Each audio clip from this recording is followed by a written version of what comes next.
What was the worst change in a person you saw at your high school reunion? In high school, there was a girl I envied because she was the stereotypical popular girl. Blonde hair, blue eyes, full of pep. She had dreams of going to medical school and being a pediatric cardiologist. She was a star in my dance class, the lead in the plays. She could sing. She took advanced placement classes. She was nice too. On our senior trip at the end of senior year, she told me about how she'd take speed to be up for days at a time, so she didn't have to sleep and could do so much. She never went to college. She looks really bad. Had a few babies, one of them born addicted to drugs, I believe. She walks around town with her head down, all in black. She doesn't talk to anyone. It's really sad honestly. I went to a pretty competitive college and it was crazy to see all the students abusing Adderall and drugs like that. Some people just feel so much pressure to perform academically that they F themselves up. I went to high school with a disorganized but well-mannered kid who was pretty well known and not unpopular. He ended up dropping out of college to travel in Asia, where he got into a bar fight, hit someone, and badly injured him. Spent the rest of his college years in an Asian, can't remember where, prison. When I saw him at our reunion, he had a massive face tattoo and was using every racial slur known to man. Loudly. Was he using the slur in an Asian language or about Asians? Neither. He was half Asian and using black slurs. Most handsome, popular, rich, quarterback of the football team / class president guy took a swan dive off a high floor of a hotel in front of his wife and kids a couple years back. Didn't see that one coming. Jesus Christ, why? I'm guessing he never quite grew up. Like I said, handsome, popular, rich, quarterback of the football team / class president played college ball and married the head cheerleader. But I think that was the highlight of his life and he never relived the glory and adulation he had growing up. I heard he was working in the warehouse of his dad's business and was passed over to take over and had developed a drug problem. I think he was on his way home from rehab when it happened. This girl was one of the nicest people you'd ever meet. And not in that, oh, I'll be nice to you so you are nice to me mindset. No, she was just a genuinely nice person to everyone. But she was really sheltered. Like she wasn't allowed at school dances, no dating, no makeup, not that she needed it. She was freaking gorgeous, no drama cast parties, no field trips unless her parents were allowed to chaperone, no sleepovers, and all that jazz. Always dressed super modestly. My 10-year reunion was this year. And she was basically Skeletor. I guess she went off to college and went absolutely wild with her newfound freedom. Went right over the deep end, and never climbed back. It's sad. Their parents try to shield them from so many imaginary dangers, that they can no longer recognize real dangers. A friend of mine was super smart. He had skipped a couple of years. He went to college and majored in engineering. He had a great job, lovely wife, and kids. A couple of years later he just dropped out of society. Moved to a tiny one-room cabin off the grid. His wife thinks skipping grades in school messed him up. For most of his education he was 3 years younger than his classmates. Doesn't sound like much, but at that age it's a big difference. He was smarter than the older kids and had no common interests. He didn't know many kids his own age and didn't have much in common with them either. Everyone expected big things out of him and the pressure finally got to him. He just got in his car after work one day and drove north. Didn't tell anyone. He married well. His wife was 100% supportive. He lived like a hermit for years while she raised and supported him and the kids. A couple of times a year he'd show up for a visit. About 10 years later he just showed up one day with all his things and moved back home. He works on a night crew cleaning movie theaters after hours. Everyone thought he was going to change the world. He was voted most likely to succeed. I think the expectations from everyone else led him to make decisions based on expectations and not what he wanted. Great guy. Amazing wife. Good kids. I still can't believe he's cleaning theaters at night.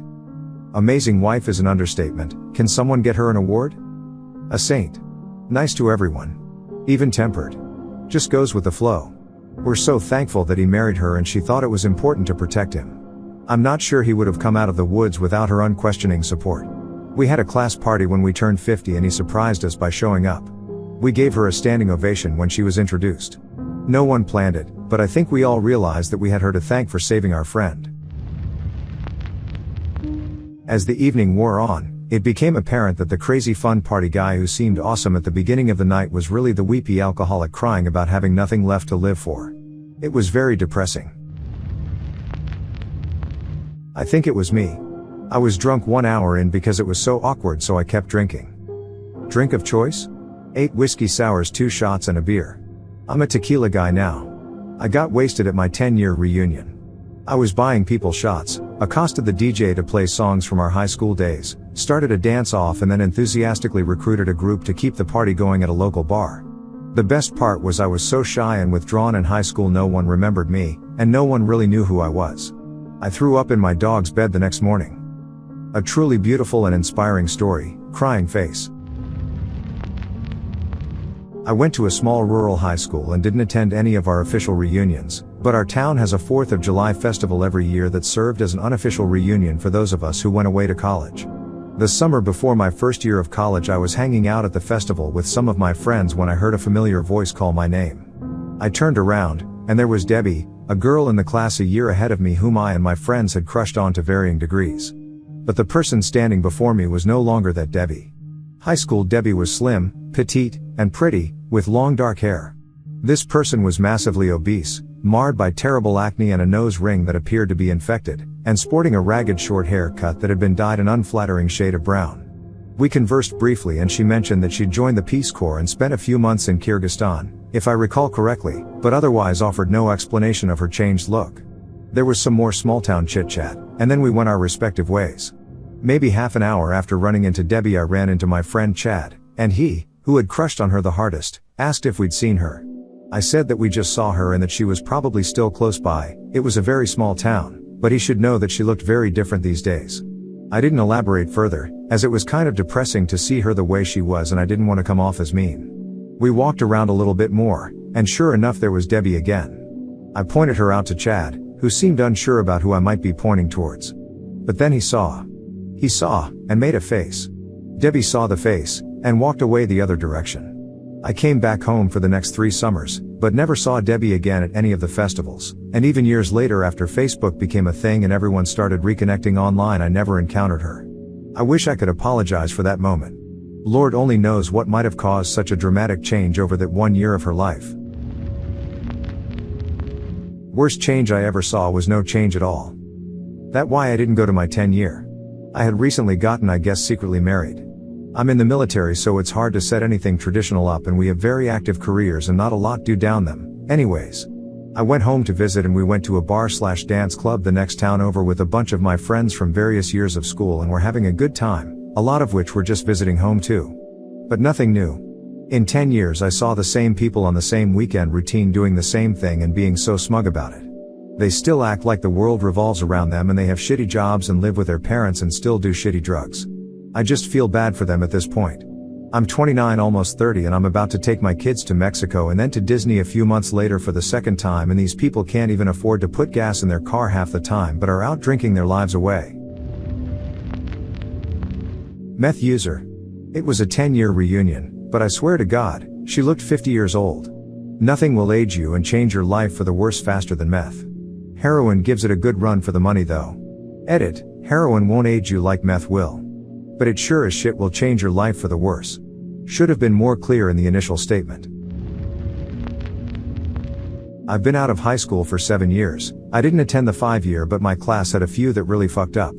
Hannah was nerdy and president of the Flat Earth Club freshman junior year, until she got popular senior year for her mom buying the kids alcohol and letting her throw ragers. She was bulimic and did a lot of coke. She completely dropped off the map and the last we saw of her was her mugshot, DUI blowing a .4 and she had gained about 70 pounds. Billy was star of the baseball team and all the teachers loved him. He peddled small amounts of weed but none of us expected to see him get busted for trafficking cocaine and ecstasy, armed robbery and kidnapping. Jacob, an extremely smart and talented guitar major, was arrested for felony cocaine possession and intent to distribute. My best friend, who graduated with honors and a 4.6 GPA, dropped out of community college to marry someone she had only Skyped before from the army. He turned out to be an abusive, misogynistic asshole who left her with 3 children, had 1 baby. Less than a year later had twins, that all have autism while dealing with the death of her mother from cancer. She still lives at home with her grieving father taking care of her children. The joke's on Hannah, Billy, Jacob and their friend group though, they didn't get into drugs until senior year. I had a pill addiction by sophomore year and ended up in rehab by junior year, and everyone talked shit about me and my party girl reputation. 7 years later, and after only smoking weed for years, I started abusing Xanax, turned to opiates, and spiraled down into full-blown heroin addiction for the past 2 years with multiple arrests and stints in treatment. Kinda sucks that everything they thought about me was right, but we all F up and we all have our demons. I went to my 20-year reunion a few years back. The girl who organized the whole thing was, and is pretty, popular and intelligent. She also turned out to be a high-level member of the Keith Raniere cult NXIVM, which has been in the news lately. She was using the event to recruit people. Edit, damn, this blew up while I was on the plane. The girl is the daughter of one of the founding members, who I've known since I was in elementary school. Never had the slightest clue about any of this until this reunion. That's the slave thing, right? She was advertising it as a self-help/life coaching thing. I got an email later from ESP in Los Angeles, and after thinking that sounded kind of out there, I looked them up and noped the fuck right out of that conversation. One guy who was a total asshole to me apparently fathered children with several classmates in the first few years after school, including both my ex-girlfriends. It would be funny if it wasn't so sad. How nice is it for the kids to have so many half-siblings in town? So much family. How many kids is several? 3 to 5. What were the last few women thinking before they slept with him? The first 2 were accidents, but after the 3rd kid with someone you knew in high school, that's a red flag. Last I looked, he had 5 kids about 5 years ago or so. Just had my 20-year high school reunion. The head cheerleader was overweight and single, the class clown is now a district attorney, and my buddy, who was, at one point in time, getting a medical degree in xenobiology, the study of alien life, seriously, ended up becoming a very boring patent lawyer. All unexpected, but none of these were the worst change I saw. There was a girl in high school named, well, let's call her Connie. Connie just kind of had a sultry way about her all the time. She wasn't playing at anything, she just sort of oozed S. It was like a combination of playful comfortableness with anyone in any situation and come-hither looks that she held a little too long. And she had this hair that was like a giant unmanageable rat's nest that hung down to the small of her back. I don't know what it is about hair like that, but I find it irresistible. It's incredible and luscious and oh so unkempt. It didn't look like she had given up, but was, rather, more like an armistice had been declared, and she and her hair had an uneasy truce, resulting in the hair sort of doing its own thing, provided it still looked good. And here, 20 years later, stood Connie, looking for all the world like she hadn't aged a day.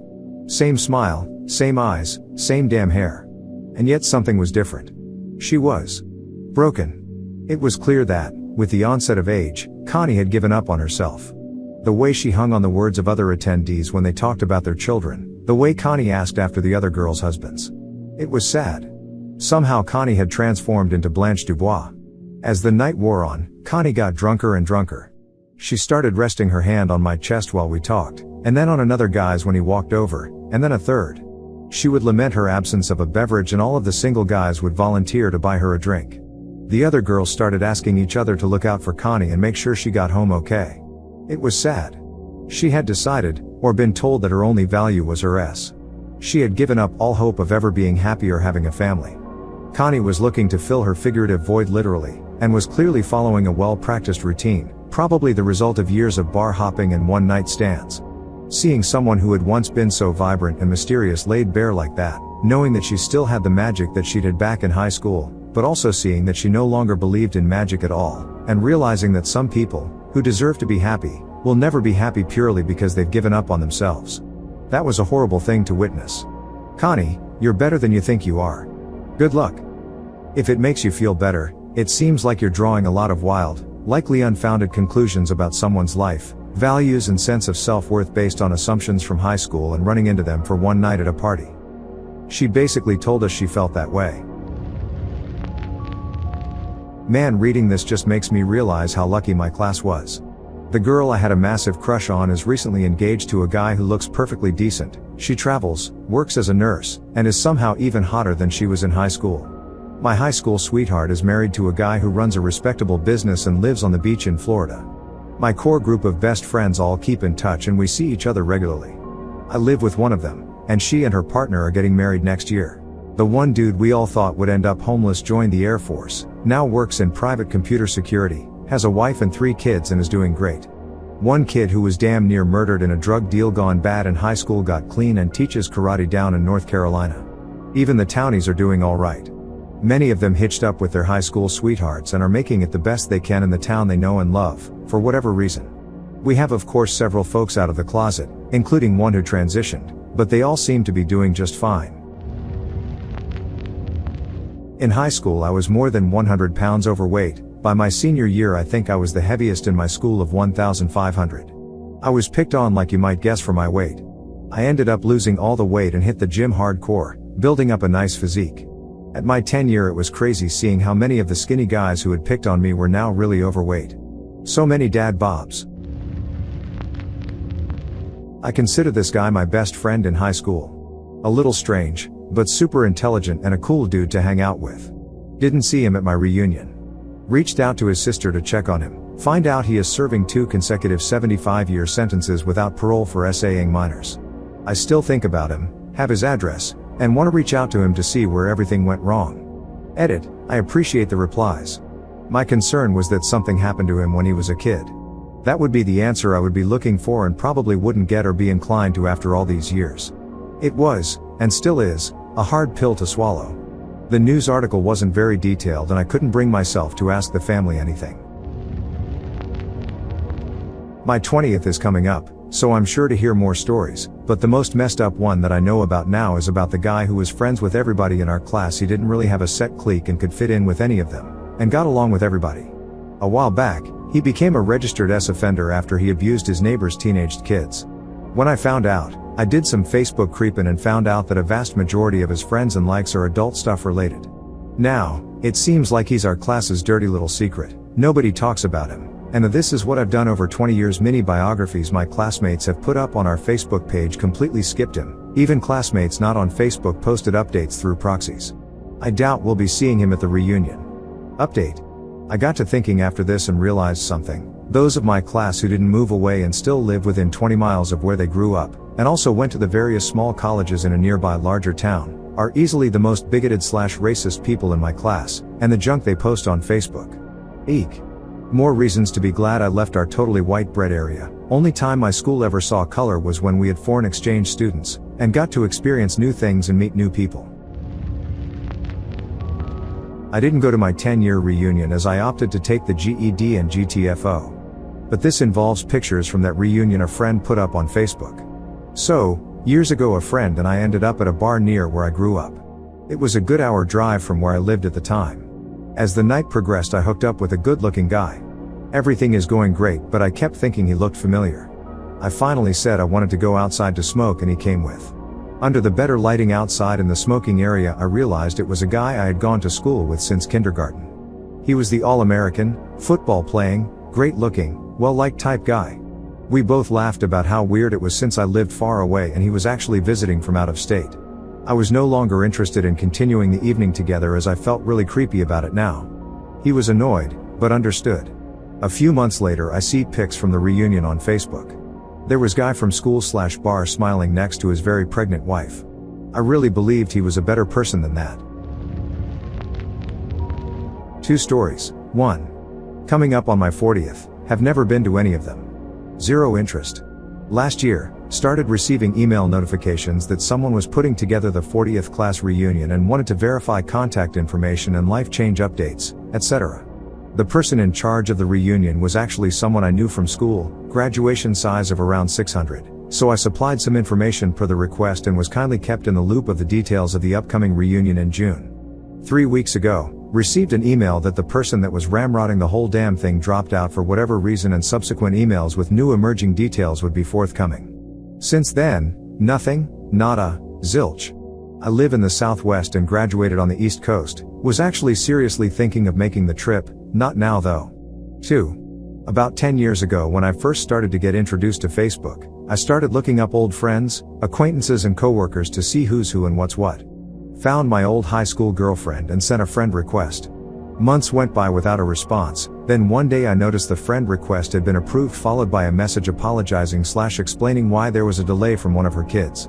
The message went on to say that she'd been fighting cancer and had recently lost her battle. I was saddened to learn that news, followed by the numerous condolences from family and friends, albums of photos throughout the years, and one particular album from her school years including pics of us together 30 years prior. Took me quite a while to stop thinking about her. The 2008 recession hit right when most of my high school classmates were graduating from undergrad, so a lot of them emigrated to find work elsewhere. There weren't enough of us left in the country to make the 10-15 year reunion viable. My mind jumps to the 2 deaths that happened before we hit the 15-year mark. One took a fully clothed swim in a river where lots of people were known to have drowned. Surprisingly, he drowned. The other one was on some bonkers diet supplement and died of water toxicity. I hated my time in school. I was really unpopular and my classmates were not kind. I was always the smart kid in my classes, so that didn't help. I used to tell myself that it'd be okay, because in 10 years' time, I'd be way more successful than any of them. Yeah, that didn't really work out. I'm obese, mentally ill, and about to get fired from my job for underperformance. Turns out teenage misery does not translate to adult success. I feel like you could use a hug, for as much good as internet hugs go. Thanks, I kind of do. It's nice when internet strangers give a rat's ass about another person who's in pain. You seem to care more than some other people in my life do. My life has gone to absolute shit over the last year, and trying to pull it back together is exhausting and humiliating. At least I have a cat that seems to love me, even when he's not hungry. I'm going to go hug him now.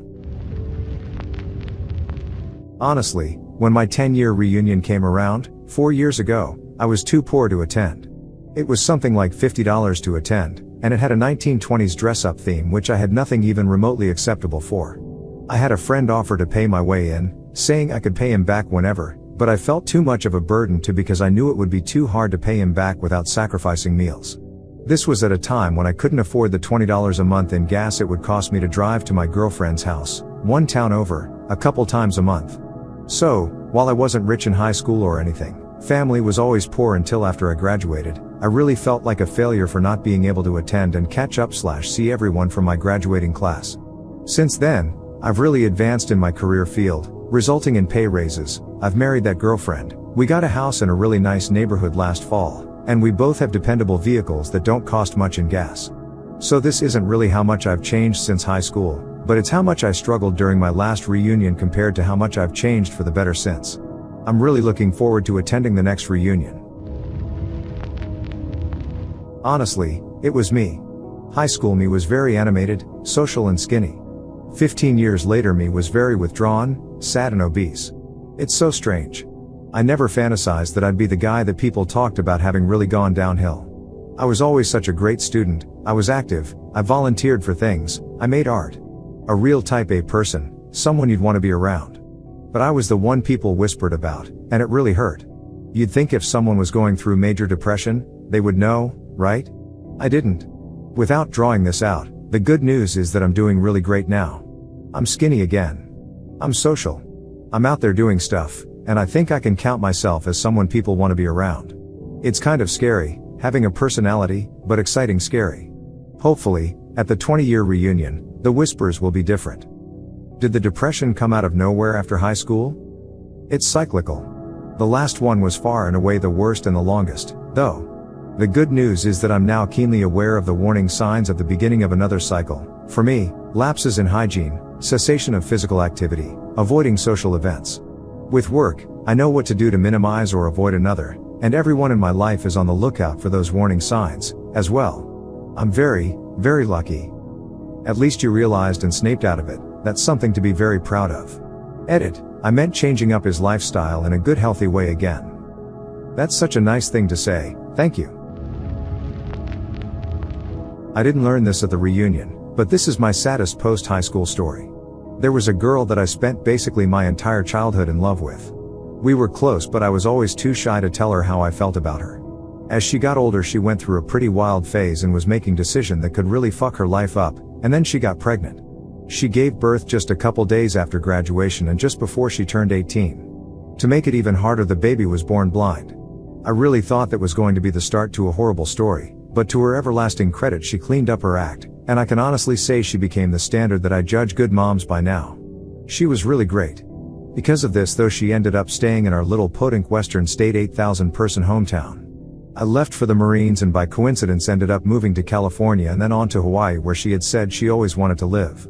I kept distantly in touch with her and for quite a while, even into adulthood, nurtured the idea of someday starting a relationship with her once I was secure enough to support a family. Well, life didn't really work out that way for various reasons, and I ended up married with kids of my own, and she ended up in a long-term relationship with the captain of our hometown police department. They had another kid together, though they never got married.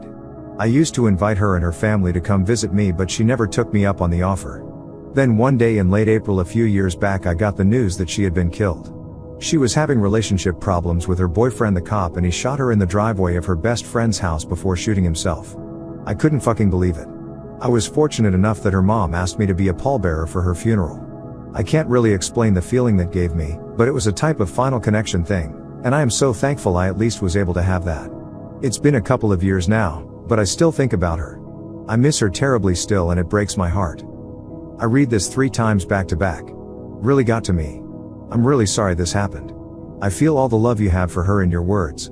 I'm sure she knew as well. Thank you. I am sure she did too. In the end, I am just thankful for the time I spent with her, and I cherish the memories that I have. Oh my God, I'm so sorry, I'm sitting here bawling. I have been pretty emotional myself all day actually after typing this out last night. Thoughts with you. Thank you.